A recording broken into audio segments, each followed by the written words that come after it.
I discovered my therapist was sharing my sessions as entertainment at dinner parties, so I gave her something really worth talking about. Dr. Rebecca Winters came highly recommended, Yale-educated, published author, waiting list longer than my grocery receipt. For 6 months, I poured my heart out about childhood trauma, failed relationships, and panic attacks that left me hyperventilating in grocery store aisles while strangers stared. She seemed perfect. Expensive leather chairs, diplomas covering every wall, and this way of nodding that made you feel heard. I trusted her completely with my darkest secrets. The first red flag came at my friend Sarah's birthday party. A woman in an expensive silk dress approached me, eyes bright with recognition. "You're Emma, right? The one with the mother issues?" My blood turned cold. The punch cup slipped from my fingers. I'd never met this woman in my life. "Rebecca tells the most fascinating stories about her clients," she continued, oblivious to my horror. "Obviously, she changes names, but your case is particularly compelling. The grocery store panic attacks, the way you called her sobbing from the parking lot, brilliant material for understanding modern anxiety." Other party guests had turned to look. Some were nodding knowingly. My stomach dropped as I realized they'd all heard my story too. I excused myself and locked myself in the bathroom, hands shaking violently. Changed names.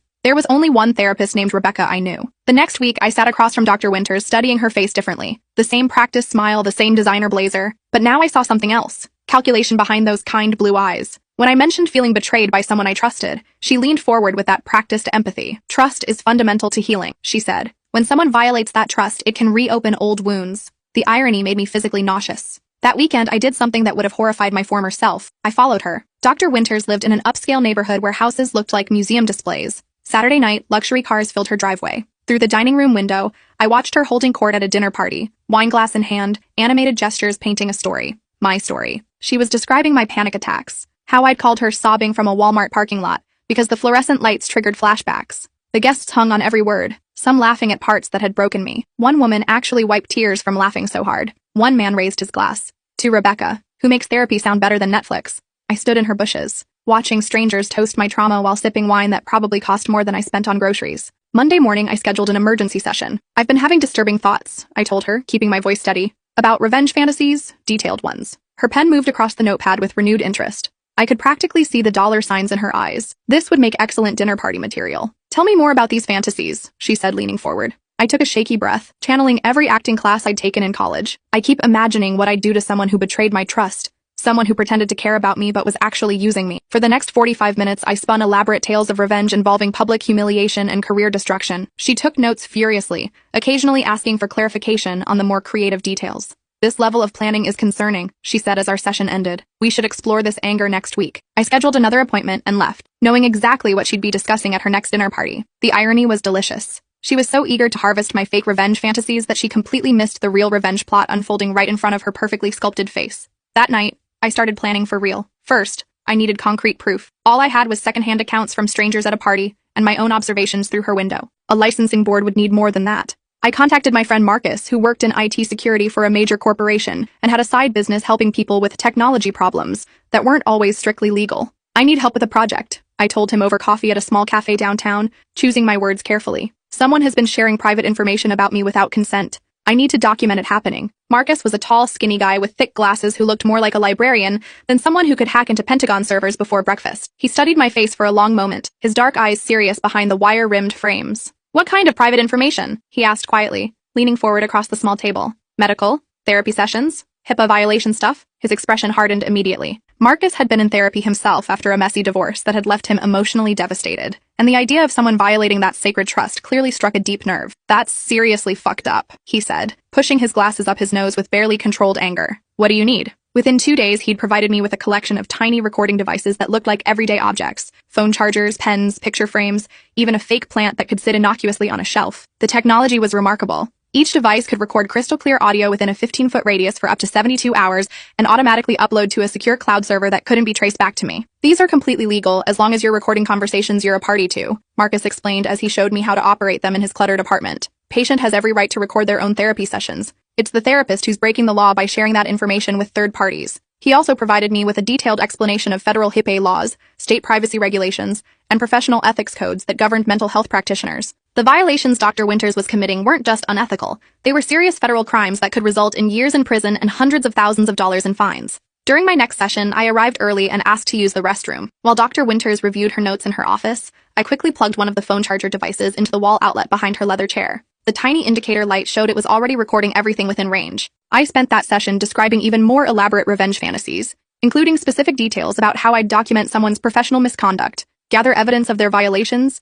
and systematically report them to every relevant licensing board and professional organization. Dr. Winters seemed particularly interested in that part, asking detailed questions about my imaginary evidence-gathering process with an enthusiasm that made my skin crawl. "It's interesting how methodical your fantasy planning has become," she observed, her pen moving rapidly across the expensive paper. "This suggests a highly organized personality responding to feelings of powerlessness with detailed control fantasies. The specificity indicates these thoughts are serving an important psychological function. Sometimes I imagine recording them," I said, watching her reaction carefully, "catching them in the act of doing something wrong, having proof that no one could deny or explain away." She nodded approvingly, completely missing the irony that she was being recorded at that very moment. "Documentation can provide a sense of validation, even in fantasy," she said with professional authority. "It's the mind's way of creating evidence for experiences that might otherwise be dismissed or minimized by others." 3 days later, I returned to retrieve the device, claiming I'd forgotten my phone charger and needed it for work. Dr. Winters was busy with another patient, so her receptionist, a kind older woman named Margaret who had no idea what her boss was doing, let me grab it quickly from the office. That evening, I settled in with a bottle of wine and my laptop, prepared to listen to every minute of the 72-hour recording. What I heard made me physically sick, but also gave me everything I needed to destroy her career completely. Dr. Winters had shared intimate details from our sessions with at least 6 different people during that 3-day period. I heard her on the phone with colleagues, discussing my fascinating case study and the rich material my revenge fantasies provided for understanding modern trauma responses. She'd called her sister in California to share amusing anecdotes about her disturbed patients and their creative delusions. She'd even practiced her dinner party stories out loud, refining the delivery for maximum entertainment value like a comedian preparing new material. "You should have seen her face when I suggested she keep a journal," she laughed during one phone call to someone named Dr. Patricia Chen. "She actually thinks writing down her violent fantasies will be therapeutic. The level of delusion is almost charming in its naivety." But the recording revealed something even worse than I'd imagined. Dr. Winters was violating HIPAA laws with multiple clients, not just me. I heard her discussing a 16-year-old patient's suicide attempt with disturbing casualness, sharing details about an elderly man's dementia symptoms with someone who was clearly not a healthcare provider, and worst of all, laughing about a domestic violence survivor's hilarious attempts to appear strong and independent during sessions. The teen's case particularly horrified me. She described how the boy had tried to hang himself in his family's garage after being bullied at school for his sexuality, giving explicit details about the method he'd used and his parents' reaction when they found him. She shared his real name, his school, and enough identifying information that anyone listening could easily figure out who she was talking about. "The parents are in complete denial about his orientation," she told her sister during a 40-minute phone call. "They keep insisting it's just a phase, which is probably why he tried to kill himself in the first place. The whole family is a psychological goldmine. She wasn't just a bad therapist. She was a predator who fed off human misery and had built her entire social life around monetizing other people's pain and suffering." The recording device had also captured something I hadn't expected, a lengthy phone conversation where Dr. Winters discussed her upcoming presentation at the American Psychological Association's annual conference in Chicago. She was planning to use anonymized patient cases as examples in her presentation on innovative approaches to treating complex trauma in modern patients. My case was her star example.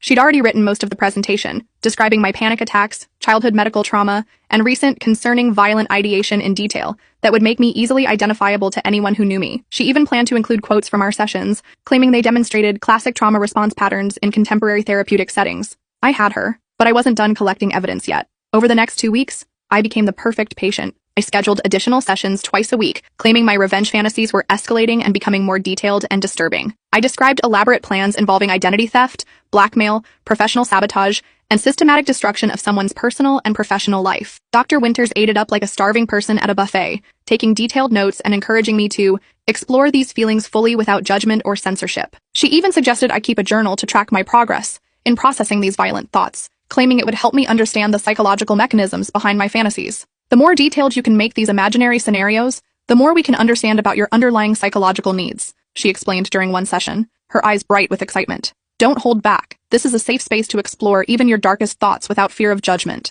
Each session was recorded using different devices Marcus had given me. I rotated between the phone charger, a pen that I'd place on her desk, and a small picture frame that I'd position on the shelf behind her chair. By the end of 2 weeks, I had over 12 hours of Dr. Winters violating professional ethics, discussing confidential patient information with unauthorized people, and encouraging what she believed to be genuine violent fantasies in a vulnerable patient. During our final session, I decided to test just how far she'd go in violating her professional responsibilities. "I've been doing research," I told her, keeping my voice carefully measured and slightly ominous, "about the person who betrayed me. I found out where they work, where they live, their professional affiliations. I even looked up their licensing board and complaint process." Dr. Winters leaned forward like a cat spotting a wounded bird, completely absorbed in what she thought was my descent into dangerous obsession. "How does having this information make you feel?" she asked, her voice barely concealing her excitement at this new development. "Powerful," I said, letting a slight smile play across my lips. "Like I could destroy their entire career with a single phone call. Everything they've worked for, gone. All their professional relationships, ruined. Their reputation, shattered beyond repair." She nodded approvingly, her pen dancing across the page with enthusiasm. "That sense of agency can be quite therapeutic, even if you never act on these feelings," she said, completely missing the fact that she was encouraging potentially dangerous behavior. "The fantasy of control often helps trauma survivors process feelings of powerlessness. But what if I did act on it?" I asked, tilting my head in a perfect imitation of her own mannerism. "Hypothetically, of course. What if I actually reported them for professional misconduct? Would that be morally wrong, even if they deserved it?" Dr. Winters actually smiled, a cold, calculating expression that looked nothing like the warm empathy she usually performed for her patients. "Sometimes people need to face consequences for their actions," she said, her voice taking on an almost predatory quality. "If someone is genuinely harming others through professional misconduct, reporting them could actually protect future victims. The greater good sometimes requires individual sacrifice." I nodded thoughtfully, as if processing this profound wisdom from my trusted therapist. "You're absolutely right," I said. "Some people do need to face consequences for their actions. It's almost like a moral obligation to make sure they can't hurt anyone else." She beamed at me like a proud teacher whose student had finally grasped a difficult concept. "Exactly. You're developing a much healthier perspective on justice and accountability. This represents significant progress in your healing journey." That night, I worked until 3 a.m. compiling everything into a comprehensive case file. 12 hours of audio recordings, detailed transcripts of every violation, session notes showing the pattern of abuse, copies of her calendar proving when she'd discussed my case with unauthorized people, and comprehensive research into every patient she'd mentioned by name during her recorded conversations. I created a detailed timeline showing how her violations had escalated over time, included relevant state and federal laws she'd broken, and attached professional ethics codes she'd systematically ignored. The documentation was thorough enough to make a prosecutor weep with joy and detailed enough to ensure no lawyer could find loopholes or technicalities to exploit. I sent it all to the state licensing board with a detailed complaint outlining her HIPAA violations, professional misconduct, and systematic abuse of patient trust. But I didn't stop there. I sent copies to the American Psychological Association, her malpractice insurance company, the conference organizers where she was scheduled to present, and every professional organization she belonged to. But I still wasn't finished with my campaign for justice. I also compiled individual packets for the families of every patient she'd violated. The parents of the 16-year-old suicide attempt victim got recordings of her discussing their child's private struggles, along with contact information for attorneys who specialized in medical privacy violations. The family of the elderly man with dementia received evidence of her sharing his medical information with unauthorized people, plus documentation of how she'd mocked his condition for entertainment. The domestic violence survivor got comprehensive documentation of how her private trauma had been turned into cocktail party entertainment, along with resources for pursuing legal action. Each packet included a detailed explanation of their legal rights, contact information for attorneys who specialized in medical privacy violations, and copies of all relevant evidence organized in a way that would make it easy for lawyers to build cases. Then I called Channel 7 News and asked to speak with their investigative reporting team. "I have documentation of a local therapist systematically violating patient privacy laws," I told the investigative reporter, a woman named Jessica Martinez who specialized in healthcare fraud cases. "Multiple patients, multiple violations, recordings of everything. Are you interested in a story that could expose widespread abuse in the mental health care system?" They were very interested, extremely interested, in fact. 2 days later, my phone rang at 7:30 a.m. Dr. Winter's name appeared on the screen, and when I answered, her voice was tight with barely controlled panic. "Emma," she said, the polished professional veneer completely gone and replaced with raw desperation. "I need to see you immediately. There's been a terrible misunderstanding. People are making accusations that simply aren't true, and I need to explain." "No misunderstanding," I said calmly, sipping my morning coffee and watching the sunrise through my kitchen window. "You violated my trust and the trust of every patient who confided in you. You turned our trauma into entertainment for your dinner parties and professional advancement." "I never used real names in social settings," she said, her voice rising to an almost hysterical pitch. "Everything was completely anonymized and protected by doctor-patient confidentiality. I followed all proper protocols." "You used enough details that complete strangers recognized me at a party," I interrupted, my voice remaining steady and controlled. "And I have recordings of you using real names and identifying information for multiple patients in conversations with unauthorized people who have no legitimate need for that information." The silence stretched for so long, I thought she'd hung up.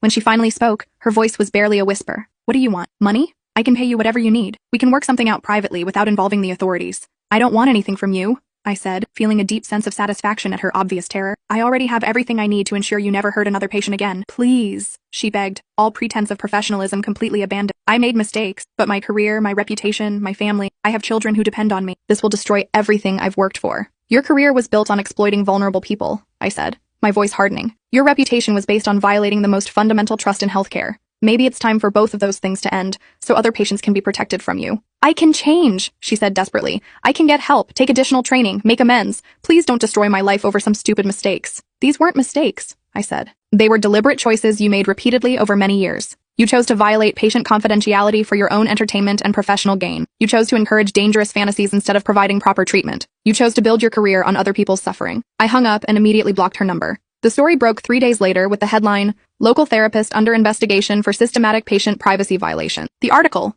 written by Jessica Martinez, included quotes from multiple violated patients, details about the ongoing ethics investigation, and mention of potential criminal charges for HIPAA violations. The response was immediate and devastating for Dr. Winters. Her practice closed within a week, with her receptionist leaving apologetic voicemails explaining that all patients would receive copies of their files and referrals to other providers. Her license was suspended pending investigation. The conference presentation was canceled. Her malpractice insurance company dropped her after reviewing the evidence I'd provided. The local medical community was buzzing with gossip about the case. Other therapists began frantically reviewing their own practices, terrified of similar exposure. The licensing board announced new mandatory training on patient privacy laws and implementation of random compliance audits. But the real satisfaction came when the criminal investigation began. The district attorney's office assigned a prosecutor who specialized in healthcare fraud. Detective Maria Santos called me to schedule an interview about the case, and when we met at the police station, her professionalism was tinged with obvious anger at what Dr. Winters had done. "I've been working healthcare crimes for 8 years, she told me as we sat in the stark interview room with its fluorescent lights and metal table.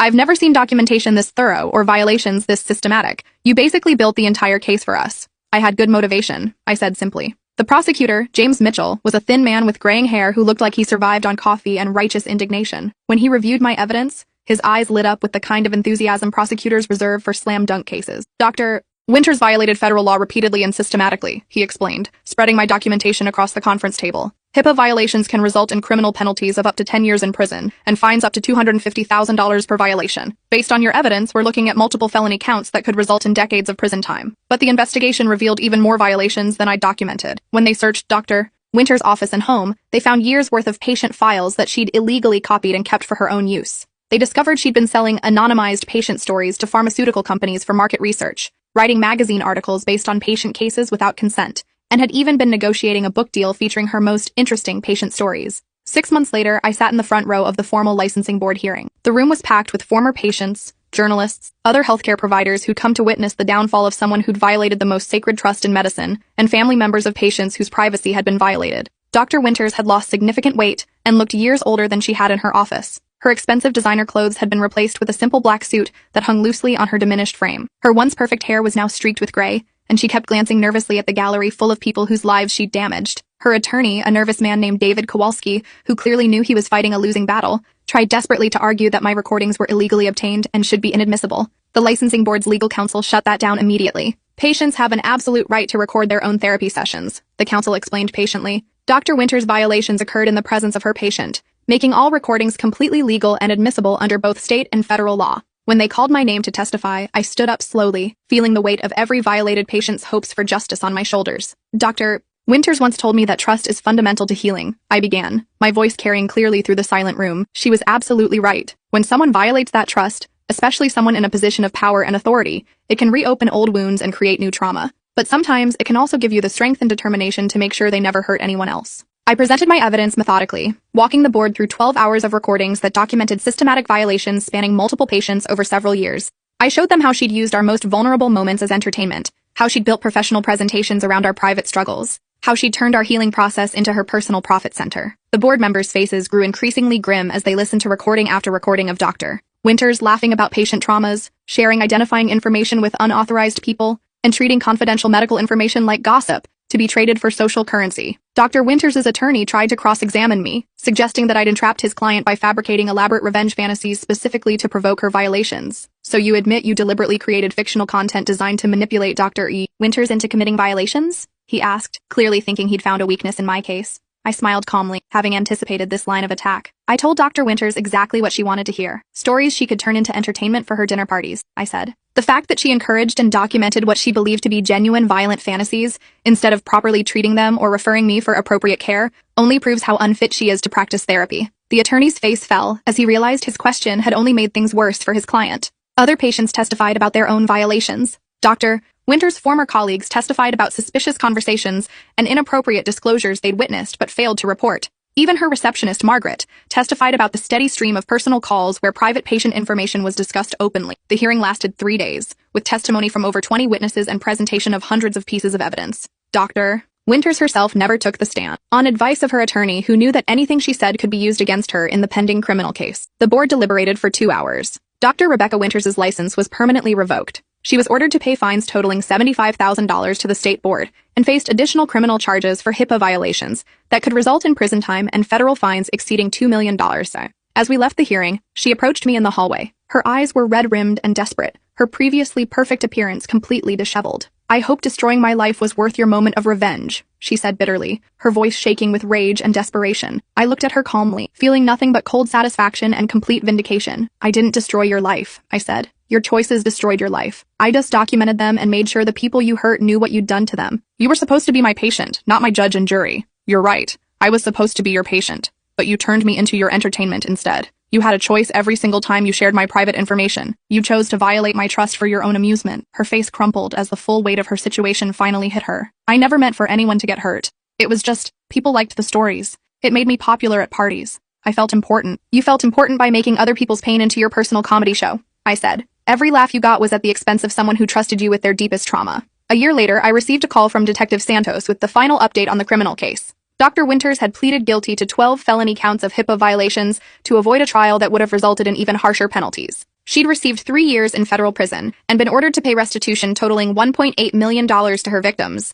But more importantly, my case had opened floodgates of accountability throughout the mental health care system. 3 more former patients from her previous practice in Portland had come forward with similar complaints. The investigation revealed she'd been violating patient confidentiality for over a decade, using her clients' most vulnerable moments as party conversation and conference material across multiple states. The Federal Bureau of Investigation had taken over the case, treating it as organized healthcare fraud. They discovered an entire network of healthcare providers who'd been sharing patient information inappropriately, and several other therapists and doctors were now under investigation for similar violations. The licensing boards in 5 states had launched investigations into Dr. Winters' past practices and those of her associates. Her former colleagues were being questioned about what they knew and when they knew it. The entire mental health care system was implementing new oversight procedures, mandatory reporting requirements, and random compliance audits to prevent similar violations. I never went back to therapy after that experience, not because I didn't need it, but because I learned something more valuable than any session could teach me. Sometimes the best healing comes from refusing to let people get away with hurting you and making sure they can't hurt anyone else. The nonprofit I started, Patient Privacy Protection, now helps other victims of healthcare privacy violations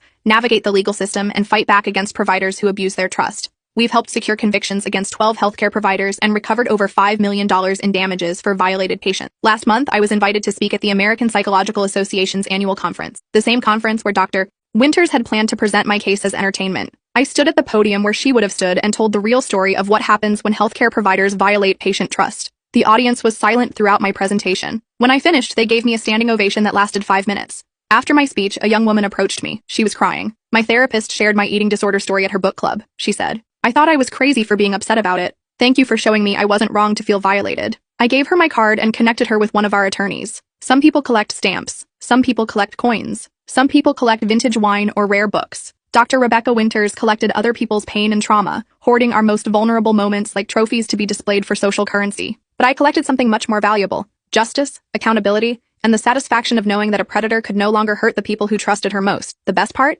Every time someone Googles her name now, they find articles about her crimes. Every potential future patient she might have exploited will know exactly what kind of person she really is. Every dinner party she might attend will include people who know she's a convicted felon who betrayed the most sacred trust in healthcare. Her reputation, which she cared about more than her patients' well-being, is permanently destroyed. And that, as she might say if she were still licensed to practice therapy, is quite therapeutic indeed.